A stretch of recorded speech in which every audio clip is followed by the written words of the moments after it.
we crack into some people's absolute favorites here, XRP. Wrong.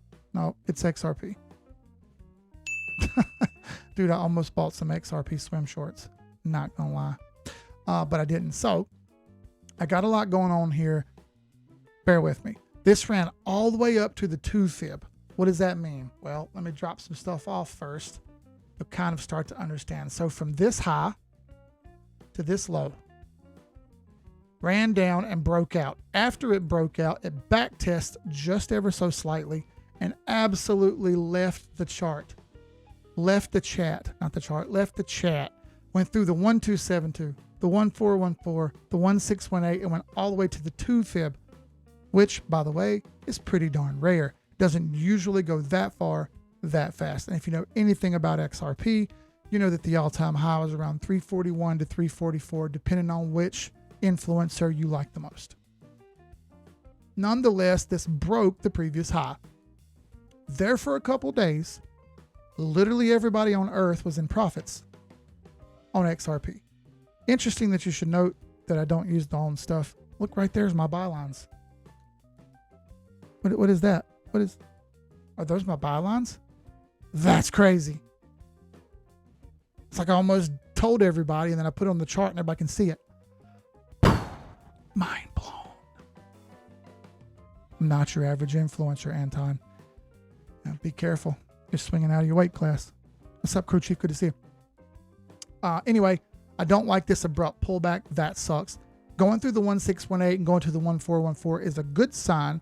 At least it's trying to hold on here and not go too far too fast. Anything below the 1272 becomes worrisome. That's less than $3. I like to see it hold $3 here and maintain that level. If you can hold $3 and maintain that level, we can work on another leg up. If we don't hold that level, things can get dicey real quick. Of note, there's a lot of important stuff coming up. We may be having an FOMC rate cut. We've got some kind of thing coming out on the 30th. All right. So what's really interesting about crypto news is you guys love to report good news if the chart goes up. If the chart doesn't go down, well, it's all right. It's not that important. It's really, really funny. It's really funny to watch guys chase news. Not my thing. I like the fact that yesterday this thing threw a wick. I'm hoping that by the time we finish tomorrow, 8 o'clock p.m., that we see another wick form up on a Friday. All right. That would be a great thing, because if we're going to have wonky Wednesdays again, then I need good Thursdays and Fridays. I would prefer if we had wonky Mondays and Tuesdays and we get a good Wednesday, Thursday, Friday out of it.